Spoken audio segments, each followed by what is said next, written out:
Okay, Assalamualaikum warahmatullahi wabarakatuh. Alhamdulillah bertemu kembali Ustazah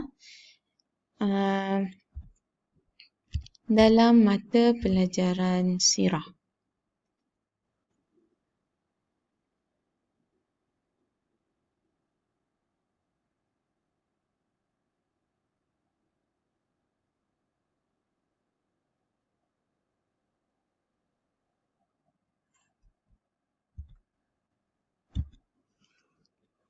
Okey. Hari ni Ustazah nak masuk tajuk sambungan daripada tajuk yang sebelum ni dalam buku teks kamu muka surat dakwah secara terbuka muka surat 14, sambungan minggu yang sebelum ni, unit yang ketiga. Okay, dakwah secara terbuka. Sebelum kita mulakan teruskan lagi, marilah sama-sama kita baca doa belajar. Bismillahirrahmanirrahim. Allahumma aftah alaina hikmataka wanshur alaina min khazaini rahmatika ya arhamar rahimin.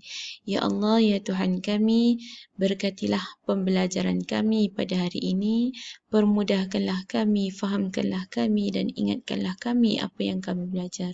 Amin ya rabbal alamin. Okay, Alhamdulillah, Ustazah doakan semoga berada dalam keadaan sihat dan semua ceria-ceria je. Saya tak nak stres-stres ya. Okay, insyaAllah kita sambung dakwah secara terbuka. Okay, macam mana berlakunya dakwah secara terbuka? Okay, sebelum berlakunya dakwah secara terbuka, Nabi menyampaikan dakwah secara sulit, secara sembunyi. Orang tak nampak. Hanya sahabat-sahabat yang terdekat Nabi sahaja yang tahu. Okey, dah berjaya pada peringkat pertama. Jadi, peringkat dakwah Nabi yang seterusnya adalah secara terbuka. Yang terbuka ni orang nampak. Kita tahu, semua tahu kan? Okey. Setelah ramai penduduk Mekah memeluk Islam, Nabi Muhammad diperintahkan menyampaikan Islam secara terbuka. Dah ramai dah peluk Islam. Masa dakwah Nabi secara sulit dan menghampiri dakwah secara terbuka, dah ramai dah yang memeluk Islam. Jadi Nabi diperintahkan untuk menyampaikan secara terbuka, secara umum, secara orang nampak. Buktinya kat mana? Dengan turunnya ayat dalam surah Al-Hijr ayat 94. A'udzubillahi minasyaitanirrajim. Fasda' bima tu'mar wa a'rid 'anil musyrikin. Shadaqallahul azim.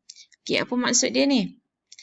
Jalankanlah apa yang disuruh kepada kamu dengan tegas dan berpalinglah daripada orang yang musyrik.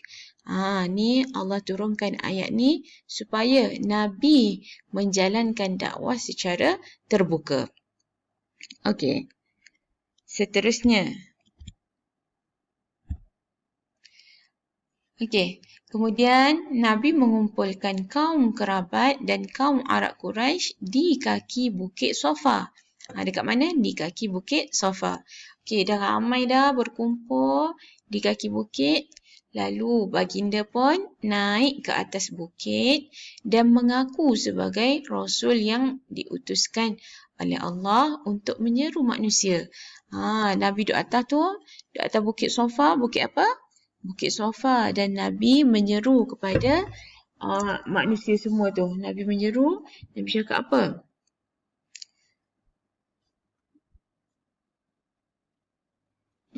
Ada dalam buku awak, dalam muka surat 14 ni. Apakah, dalam muka surat 14 nombor 2 tu. Apakah pandangan tuan-tuan sekiranya saya berkata bahawa lembah antara dua bukit di sana ada satu pasukan berkuda hendak menyerang tuan-tuan? Adakah tuan-tuan percaya kata-kata saya? Mereka jawab apa? Mereka ramai-ramai tadi kan? Jawab, Ya, kami percaya. Kami belum mendengar sebarang dusta darimu. Maksudnya Nabi tak pernah menipu orang lain. Okey. Seterusnya lalu baginda naik kan. Nabi duduk atas bukit dan ni Nabi dah menyeru kepada kaum kerabat dia dan juga kaum Arab yang berkumpul di kaki bukit tersebut. Okey. Dalam buku teks muka surat 3 tu, baginda ni lepas baginda berucap, baginda pun menyambung ucapannya dengan bersabda, selamatkanlah diri kamu sekalian daripada azab api neraka. Sesungguhnya aku pemberi ingatan menakutkan kamu daripada azab yang amat pedih. Nabi nak sampaikan kepada kita bahawa azab Allah turunkan kepada orang yang tidak mengikut ajaran Nabi, tidak mengikut apa yang Allah suruh, akan mendapat azab yang pedih, azab yang seksa. Nabi ingatkan balik. Okey, kemudian apa yang berlaku? Dakwah ini mendapat tentangan hebat daripada penduduk musyrikin Mekah, termasuklah siapa? Abu Lahab. Abu Lahab ni siapa? Bapa saudara Nabi sendiri. Dia tak percaya. Dalam buku teks muka surat 15 nombor 4, tiba-tiba muncul bapa saudara Nabi Muhammad sallallahu alaihi wasallam, iaitu siapa? Abu Lahab, dan berteriak. Dia kata apa? Celaka kamu wahai Muhammad. Apakah cuma ini engkau menghimpunkan kami semua? Dia berkata, sama sekali belum pernah aku melihat orang yang datang kepada kaumnya lebih keji daripada apa yang engkau bawa itu. Ini kata-kata Abu Lahab kepada Nabi Muhammad sallallahu alaihi wasallam. Nak kata dia tak sukanya apa yang Nabi bawa ni. Lalu turunlah surah Al-Masad. Surah Al-Masad yang menceritakan tentang kebinasaan Abu Lahab. Buka surah Al-Masad. Dekat muka surat 15 pun ada. A'udzubillahi minasyaitonirrajim. Bismillahirrahmanirrahim. Tabbat yada abi lahabin wa tab. Dalam ayat ni Allah kata apa? Celakalah hendaknya dua tangan Abu Lahab dan telah rugi ia, harta tidak lagi memberi faedah kepadanya dan tidak ada apa yang ia usahakan. Ada dalam muka surat 16 yang di atas sekali tu. Tabbat yada abi lahabin wa tab. Ma aghna anhu maluhu wa ma kasab. Sayasla naran zata lahab. وامرأته حمالة الحطب في جيدها حبل من مسد. Sadaqallahul Azim. Okey. Dalam ayat ni juga Allah menceritakan tentang kebinasaan Abu Lahab. Okey, dalam muka surat 15 nombor 5, majlis tersebut terpaksa dibubarkan disebabkan gangguan apa? Abu Lahab dan para hadirin tadi yang ramai-ramai tadi bersurai. Okey. Yang seterusnya. Namun perjuangan ini disokong oleh siapa yang menyokong Nabi? Iaitu Abu Talib. Abu Talib ni adalah bapa saudara Nabi yang menjadi pelindung baginda sallallahu alaihi wasallam. Okey, jadi kat sini ada dua bapa saudara Nabi. Yang pertama Abu Lahab, yang kedua adalah Abu Talib. Okey, itu saja kelas Ustazah untuk hari ini. Ustazah nak kamu buat latihan di muka surat 16. Okey. Latihan yang pertama.